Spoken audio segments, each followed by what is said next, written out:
tidak akan kompromi dengan korupsi. Tidak gentar, saya ingin menghilangkan kemiskinan dari bumi Indonesia. Kembali lagi di kajian politik, kali ini kita akan membahas terkait titik terang dari Undang-Undang Perampasan Aset. Sebelumnya, kita patut apresiasi Presiden terpilih Republik Indonesia Prabowo Subianto karena dari awal pencalonan beliau telah sangat konsisten akan menindak tegas tindak pidana korupsi di Indonesia. Tentunya kita patut apresiasi statement-statement dari Presiden terpilih Republik Indonesia Prabowo Subianto. Dalam sebuah pidatonya, Presiden Prabowo Subianto sangat tegas dan lugas bahwa dirinya tidak segan-segan melibatkan militer dalam penanganan kasus korupsi di Indonesia. Karena jika tindak pidana korupsi melawan, maka Presiden terpilih akan mengerahkan Kopassus sekalipun untuk mengejar para tahanan koruptor yang memang kabur ke luar negeri. Tentunya ini merupakan salah satu tindakan tegas dan nyata dari Presiden terpilih Republik Indonesia. Karena jika sudah berbicara tentang pasukan khusus, maka itu bukanlah gertakan ataupun peringatan main-main. Ini sudah merupakan peringatan keras dan bisa memberikan efek jera kepada pelaku korupsi di Indonesia. Namun, untuk lebih jelasnya, mari kita saksikan langsung pidato Presiden terpilih Republik Indonesia Prabowo Subianto. Saya kira Bapak Presiden ternyata sedang melatih saya untuk supaya nanti nggak terlalu kaget begitu setelah saya dilantik, insya Allah. Tapi ada beberapa menteri dari sebuah negara yang taruhan sama saya. Your Excellency, if you can achieve 8% growth once, sekali saja dalam 5 tahun akan datang, kita mencapai 8%,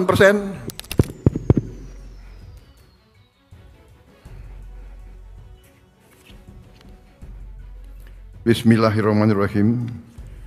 Assalamualaikum warahmatullahi wabarakatuh. Salam sejahtera bagi kita sekalian. Shalom Om Swastiastu, Namo Buddhaya, salam kebajikan. Saudara-saudara sekalian, saya diinstruksikan untuk mewakili Bapak Presiden, Bapak Joko Widodo, dan dalam hal ini apa yang saya sampaikan sebetulnya adalah catatan-catatan dan pointers dari beliau.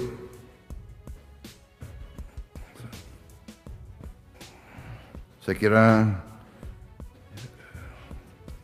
Bapak Presiden ternyata sedang melatih saya untuk supaya nanti nggak terlalu kaget begitu setelah saya dilantik, insya Allah. Jadi itulah cara beliau, ya. Salah satu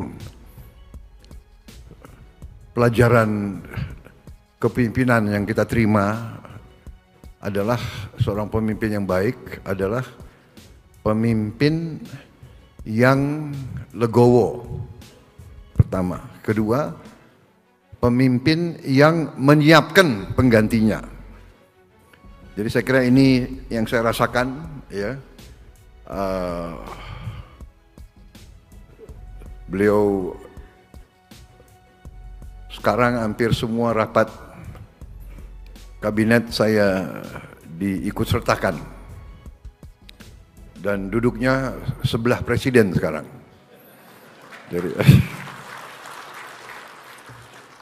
mohon maaf Menko, Jadi ini yang saya rasakan, saya sedang disiapkan. Saudara-saudara sekalian,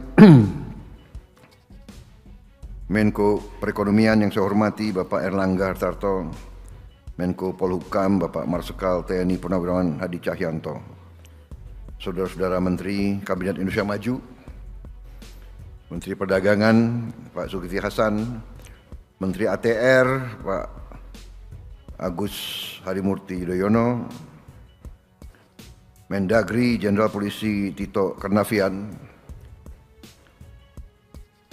Menteri KKP Bapak Trenggono, Menteri Pertanian Pak Amran Sulaiman, Menteri SDM Bapak Arifin Tasrif, Menpan RB Bapak Azwar Anas, Menteri LHK Ibu Siti Nurbaya,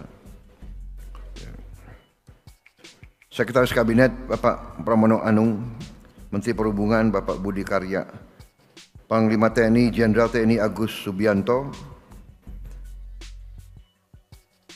Kapolri Jenderal Polisi Listio Sigit Prabowo. Ini memang harus pasangan terus ini, Kapolri dan Panglima TNI, karena namanya itu kalau digabung itu sama dengan nama presiden terpilih. Tapi ini bukan rekayasa. Hadir juga KSAL, para pimpinan lembaga negara, badan-badan usaha, para gubernur, para bupati, para wali kota seluruh Indonesia yang hadir yang saya hormati, para pimpinan perguruan tinggi, tamu hadirin yang saya hormati dan saya banggakan. Baru saja kita diberi presentasi tentang upaya untuk membuat satu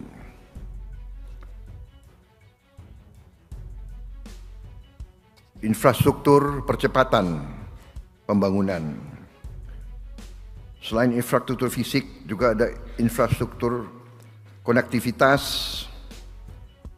dan juga infrastruktur pengelolaan. Yang kita hadapi sekarang adalah yang sudah dicapai satu one map policy yang sangat strategis, dan dengan one map policy ini diharapkan akan menciptakan suatu efisiensi dan tidak terjadinya tumpang tindih permuatan ruangan, sehingga proses pembangunan bisa cepat.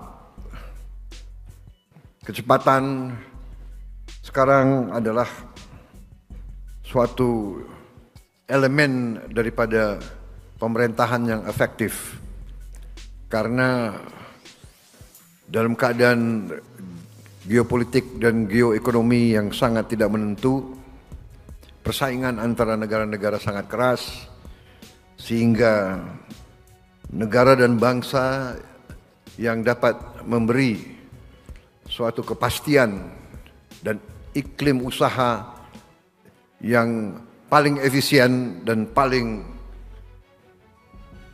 baik, itulah yang akan meraih investasi.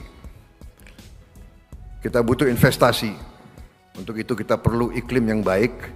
Untuk itu kita perlu governance yang baik. Kebijakan satu peta ini ternyata dalam waktu singkat telah berhasil menurunkan tumpang tindih pemotongan ruangan tadi disampaikan sebesar hampir 20 juta hektar. Memang masih kita ingin yang lebih baik lagi. Saudara-saudara,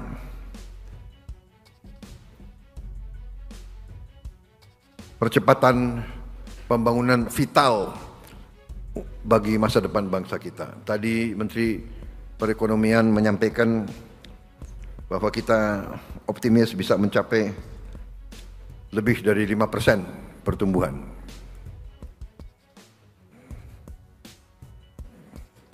Kalau saya lebih berani lagi. Kita harus berani menaruh sasaran yang lebih tinggi. Kalau saya optimis, kita bisa mencapai 8% pertumbuhan.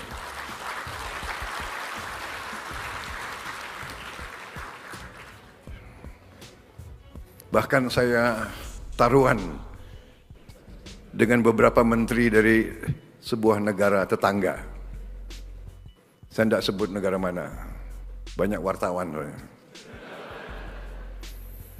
Semua direkam. Tapi ada beberapa menteri dari sebuah negara yang taruhan sama saya. Your Excellency, if you can achieve 8% growth once, sekali saja dalam 5 tahun akan datang, kita mencapai 8%, they are going to buy me dinner. Mereka akan beli makan malam untuk saya. Saya bilang, you're on. Kalau kita mencapai 8%, you harus beli saya makan malam. Ya, kita nanti lihat aja, ya. Kalau saya lihat, saya sangat optimis. Kekayaan kita sangat besar, potensi kita sangat besar, tapi memang kita harus. Setelah menyaksikan tayangan tadi, tentunya kita patut bernapas lega, karena bagaimanapun juga Presiden terpilih kita sudah meyakinkan kepada seluruh rakyat Indonesia bahwa pemerintahan Prabowo Subianto tidak akan mencela-mencela terhadap para koruptor dan akan bertindak tegas. Terima kasih telah menyaksikan kajian politik. Jangan lupa subscribe karena kami akan terus mengupdate informasi terbaik untuk Anda.